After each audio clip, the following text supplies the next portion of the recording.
కొండా సురేఖ గారు, తుమ్మల నాగేశ్వరరావు గారు, మధు యాస్కి గారు, మిగతా చాలా మంది పెద్దలు, అదేవిధంగా శాసనసభ్యులు, శాసన మండలి సభ్యులు, వివిధ హోదాలలో పార్టీ నాయకత్వము, జిల్లా పార్టీ అధ్యక్షులు, మండల పార్టీ అధ్యక్షులు, గ్రామ శాఖ అధ్యక్షులు, ప్రాణ సమానులైన పార్టీ కార్యకర్తలందరికీ కూడా హృదయపూర్వకంగా నమస్కారాలు. మిత్రులారా, ఆనాడు ఇక్కడే దళిత గిరిజన దండోరా కార్యక్రమాన్ని తీసుకున్నప్పుడు పెద్దలు ప్రేమ్ సాగర్ రావు గారు బాధ్యతను తీసుకొని ఆనాడు ప్రభుత్వం నిర్బంధాలు కొనసాగిస్తుంటే, అడ్డంకులు సృష్టిస్తుంటే, ఏది ఏమైనా నలుమూలల నుంచి అడవి బిడ్డలు, ఆదివాసీలు ఇంద్రవల్లికి కదం దొక్కి ఆనాడు వేలాది మంది వచ్చి దళిత గిరిజన దండోరాను ఆశీర్వదించి ఆగస్టు 9, 2021 నాడు కల్వకుంట్ల చంద్రశేఖరరావు మీద సమర శంఖం పూరించి ఈ తెలంగాణ గడ్డ మీద చంద్రశేఖరరావు కుటుంబాన్ని బొందబెడతామని చెప్పి ఆ అమరవీరుల స్తూపం సాక్షిగా ప్రతినబూని ఆ కార్యక్రమాన్ని డిసెంబర్ 3 నాడు పూర్తి చేసిండ్రు. మీకందరికీ మనస్ఫూర్తిగా ధన్యవాదాలు. మిత్రులారా, ఇక్కడ మట్టికి గొప్పతనం ఉన్నది, ఇక్కడి గాలిలో పౌరుషం ఉన్నది, ఇక్కడ తినే తిండిలో, వేసే అడుగులో పోరాట పటిమ ఉన్నది. ఈ గడ్డ మీద మీ బిడ్డ కొమరం భీం జల్ జంగల్ జమీన్ అని చెప్పి ఆనాడు రాజ్యాలకు వ్యతిరేకంగా, అదే విధంగా రామ్జీ గోండు, ఈ ప్రాంత గోండు బిడ్డ బ్రిటిషర్స్ కు వ్యతిరేకంగా, రజాకర్లకు వ్యతిరేకంగా కొమరం భీం ఆనాడు పౌరుషంతో పోరాడిను.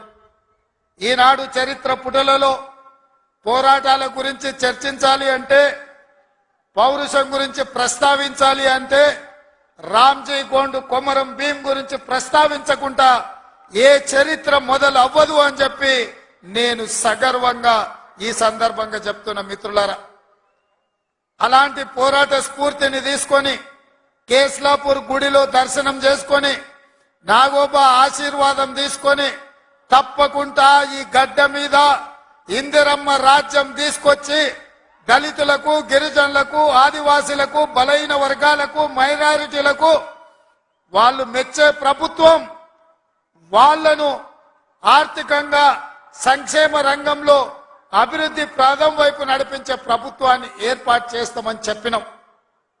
ఇవాళ ప్రభుత్వం ఏర్పడ్డది. ఆ ప్రభుత్వం ఏర్పడ్డది కాబట్టే మా ప్రభుత్వం మొట్టమొదటి అభివృద్ధి కార్యక్రమం ఆనాడు మాట ఇచ్చినాం. ఇదే ఇంద్రవెల్లి అమరవీరుల స్తూపం సాక్షిగా అభివృద్ధి కార్యక్రమాలను తీసుకొని ముందుకు వెళ్తాం. ఆదిలాబాదును దత్తత తీసుకుంటాం. తప్పకుండా ఈ ప్రాంతాన్ని, తప్పకుండా ఆదిలాబాదు ప్రాంతాన్ని, ఈ అడవ బిడ్డల ప్రాంతాన్ని, ఈ అమాయకుల ప్రాంతాన్ని, ఈ ఆదివాసీల ప్రాంతాన్ని అభివృద్ధి పదం వైపు నడిపించే బాధ్యత ఇందిరమ్మ రాజ్యం తీసుకుంటదని ఆనాడు ప్రతిజ్ఞ చేసినాం. ఈనాడు అభివృద్ధి కార్యక్రమాలలో భాగంగా గూడాలకు రోడ్లు, గూడాలకు తాగడానికి నీళ్లు, నాగోబా గుడి అభివృద్ధి కోసం, అదే విధంగా ట్రైకార్ నేతృత్వంలో ఈ విద్యార్థుల చదువుల కోసం ఈ ప్రాంతంలో మనము అభివృద్ధి కార్యక్రమాలను ప్రారంభించినాం. మిత్రులారా, ఆయల్ల నేను చెప్పిన ఇంద్రవెల్లి పర్యటన ఉందన్నప్పుడు కాంగ్రెస్ పార్టీ వాళ్ళే 1981లో ఈ ఆదివాసీ బిడ్డలను పొట్టన పెట్టుకున్నారు. ఏ ముఖం పెట్టుకొని కాంగ్రెస్ నాయకులు ఇంద్రవెల్లి దర్శించుకుంటారని కొంతమంది సన్నాసులు ప్రశ్నించారు. ఆనాడు నేను ఇదే గడ్డ మీద నుంచి క్షమాపణ చెప్పిన. ఉమ్మడి రాష్ట్రంలో సమైక్య పాలనలో సీమాంధ్ర పాలకులు తెలంగాణ బిడ్డలను, ఆదివాసీ బిడ్డలను, అడవి బిడ్డలను తుపాకీ తూటాలతో నేలకు వరుగుతుంటే, వాళ్ళ రక్తం చిందుతుంటే నిస్సహాయులమై సమైక్య పాలనలో చేతులు కట్టుకొని కూర్చున్నారు కొందరు. అది జరిగింది తప్పు. తప్పు జరిగినందుకు మన్నించండి. మా ఇందిరమ్మ రాజ్యంలో ఆదివాసీ బిడ్డలను ఆదుకుంటాం, తప్పకుండా కుటుంబాలను హక్కున చేర్చుకుంటాం, గుండెల్లో పెట్టి చూసుకుంటామని ఆ ఎల్ల మాటిచ్చినాం. ఇవాళ ఆనాడు అమరులైన కుటుంబాలకు ఇందిరమ్మ ఇండ్ల పట్టాలే కాదు, ఇండ్లు కట్టుకోవడానికి 5 లక్షల రూపాయల కుటుంబాలకు ఇచ్చి ఇవాళ నాడు అమరులైన కుటుంబాలను ఇవాళ ఆదుకునే కార్యక్రమం చేపట్టిన మిత్రులారా, చరిత్రలో జరిగిన తప్పిదాలను, సమైక్య రాష్ట్రంలో ఉమ్మడి పాలనలో జరిగిన దుష్టాంతాలను సరిదిద్దడానికే శ్రీమతి సోనియా గాంధీ గారు తెలంగాణ రాష్ట్రం ఇచ్చిండ్రు. ఆ ఇచ్చిన తెలంగాణ రాష్ట్రంలో ఈనాడు ఇందిరమ్మ ప్రభుత్వాన్ని మీరు తెచ్చుకున్నారు. నేను అడుగుతున్నా ఈరోజు ఈ వేదిక మీద నుంచి కల్వకుంట్ల చంద్రశేఖరరావును సూటిగా, 10 సంవత్సరాలు తెలంగాణ రాష్ట్రంలో నీ ప్రభుత్వం ఉన్నది కదా, ఏనాడైనా ఈ ఆదిలాబాద్ గురించి, అడవి బిడ్డల గురించి, ఈ ఆదివాసీల గురించి, ఆనాడు ఇంద్రవల్లిలో నేల కొరిగిన ఈ అడవి బిడ్డల గురించి ఒక్కరోజైనా ఆలోచన చేసినవా? ఈ కుటుంబాలను ఆదుకోవాలి, ఈ కుటుంబాల ఆత్మ గౌరవం నిలబెట్టాలి అని ఏ రోజైనా నీ మంత్రివర్గంలో చర్చించడమా అని నేను అడుగుతున్నా. ఇవాళ నువ్వు, నీ కుటుంబము, నీ కొడుకు, నీ బిడ్డ, నీ అల్లుడు, నీ సుట్టపల్ల కోసమే తెలంగాణ రాష్ట్రం వచ్చిందా? లేకపోతే ఈ ఆదివాసి బిడ్డల కోసం, ఈ బలైన వర్గాల కోసం తెలంగాణ రాష్ట్రం సోనియమ్మ ఇచ్చిందా అని చెప్పి నేను సూటిగా ప్రశ్నిస్తున్నా. ఇవాళ ఈ వేదిక మీద నుంచి సూటిగా టిఆర్ఎస్ నాయకులకు నేను చెప్పదలుచుకున్నా, తెలంగాణ ప్రజలు 10 సంవత్సరాల మీ దుర్గమార్గమైన పాలనను, ఈ తెలంగాణ రాష్ట్రాన్ని చెరుకు తోటల్లో అడవి పందులు ఏ విధంగా అయితే విధ్వంసం చేస్తాయో ఈ తెలంగాణ రాష్ట్రం మీద మీరు, మీ కుటుంబ సభ్యులు, మీ పార్టీలు పడి దోసుక తిని కొల్లగొట్టి విధ్వంసం చేసి ఈ తెలంగాణ రాష్ట్రాన్ని విధ్వంస రాష్ట్రంగా మాకు అప్పజెప్పినారు. 7 లక్షల కోట్ల రూపాయల అప్పులు తెచ్చిండ్రు. మరి 7 లక్షల కోట్ల రూపాయల అప్పులు తెచ్చిన మీరు ఆనాడు మేము కట్టిన కడెం ప్రాజెక్టు కూలిపోతుంటే మరమ్మతులు చేసిండ్రా? ఈ ప్రాంతంలో సదర్మాటు ప్రాజెక్టు కట్టాలి అని అంటే సదర్మాటుకి ఏమన్నా నిధులు ఇచ్చిండ్రా? ఈ ప్రాంతంలో అడవి బిడ్డలుండే గూడాలకు రోడ్లైనా వేసిండ్రా? ఈ అడవి బిడ్డలకు మిషన్ భగీరథ పేరు మీద 40,000 కోట్ల రూపాయలు దోసుక తిన్నారు. తాగడానికి మంచినీళ్ళు ఇచ్చిండ్రా? ఒకవేళ మీరు ఈ గూడాలకు మంచినీళ్ళు ఇచ్చుంటే ఇవాళ మా మిత్రుడు బట్టి విక్రమార్క గారు 60 కోట్ల రూపాయలతోని మళ్లీ గూడాలకు తాగడానికి నీళ్లకు నిధులు ఇవ్వాల్సిన పరిస్థితి ఎందుకు వచ్చింది అని చెప్పి నేను ఆ సన్నాసిని నేను అడుగుతున్నా. నిజంగా నేను అభివృద్ధి చేస్తే నాగోబా గుడికి 7 కోట్ల రూపాయలతోటి ఈ రోజు మేము కార్యక్రమాలు తీసుకోవాల్సిన పరిస్థితి ఉంటుండేనా? ఇవాళ గూడాలకు రోడ్లు లేని ప్రాంతాలకు 27-28 కోట్ల రూపాయలతోటి ఇవాళ రోడ్లు వేసే అవకాశం మాకు వస్తుండేనా?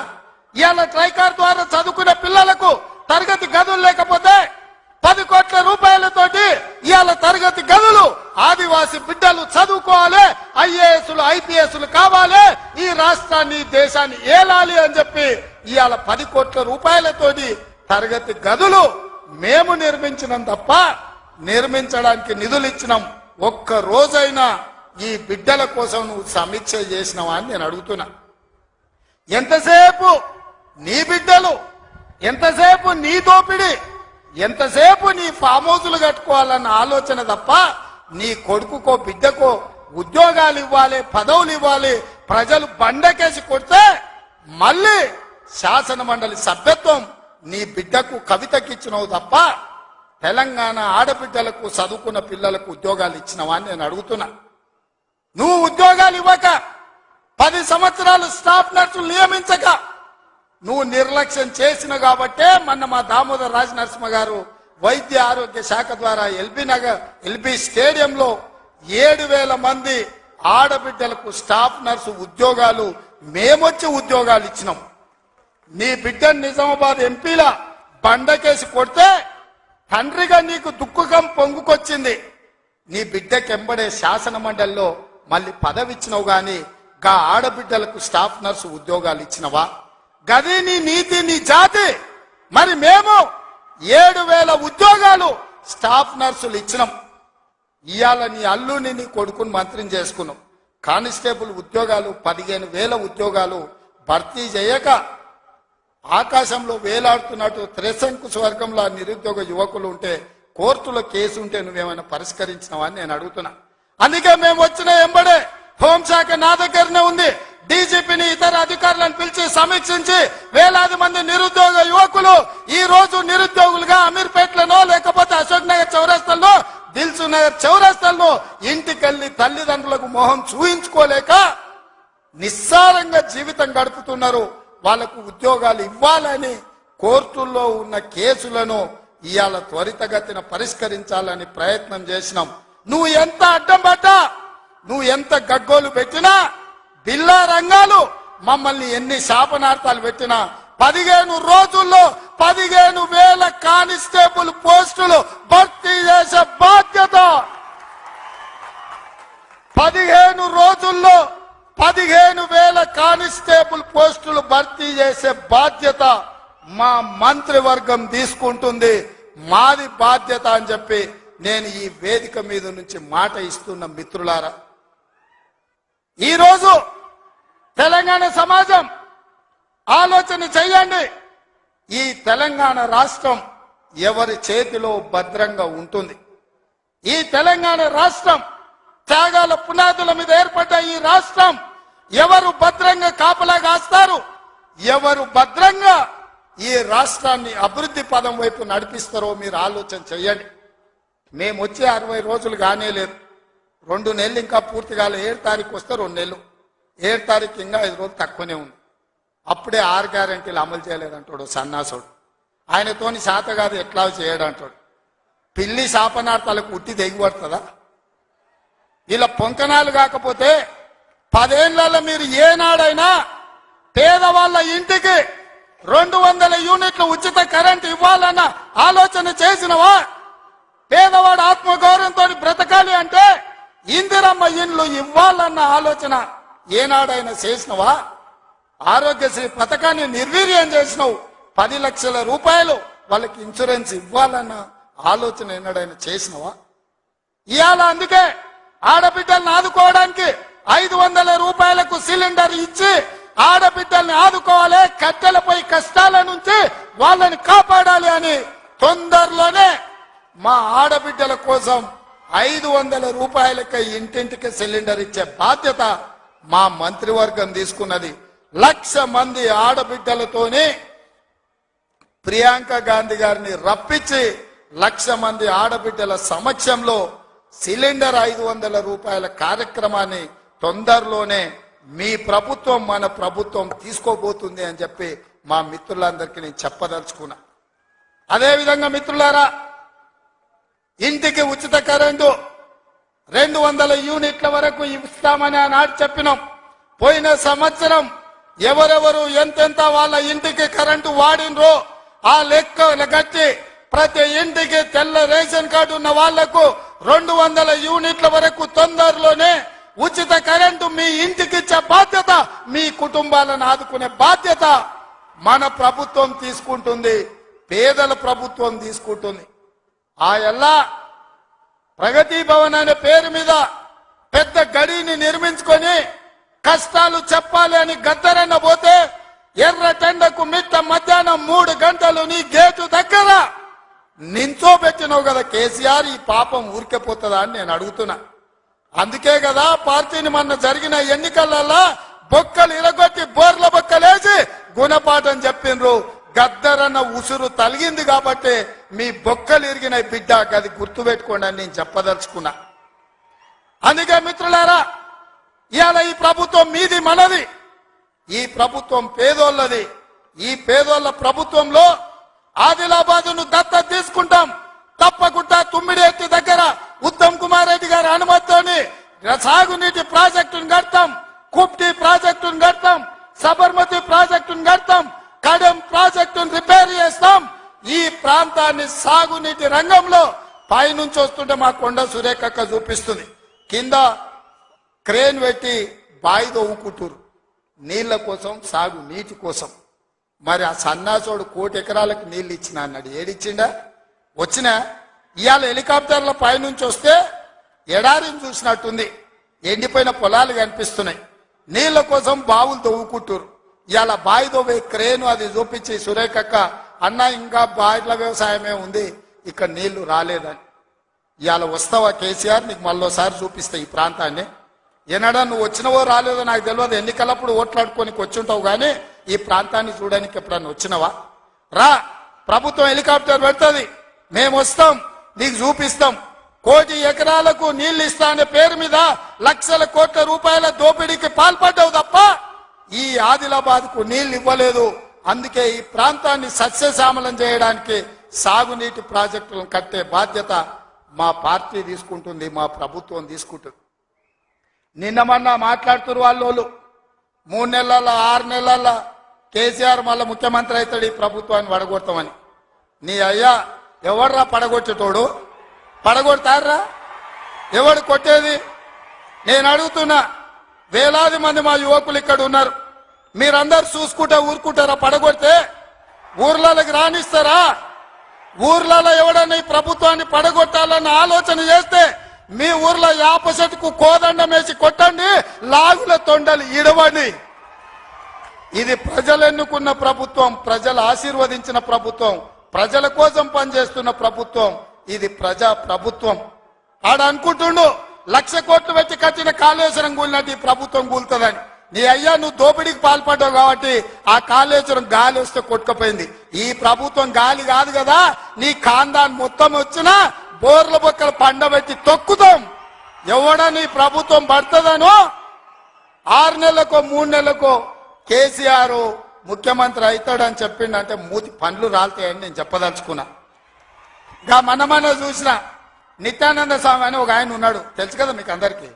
ఆయన ఇక్కడక్కడైతే లాభం లేదని పోయి ఎన్నో దీవి కొనుక్కొని దానికి రాజు అని ప్రకటించుకున్నాడు.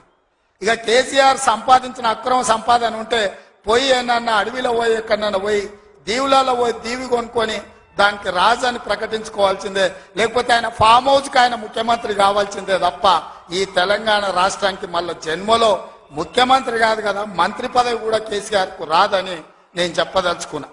నువ్వు చేసిన పాపాలకు నువ్వు పాపాల భైరవుడివి.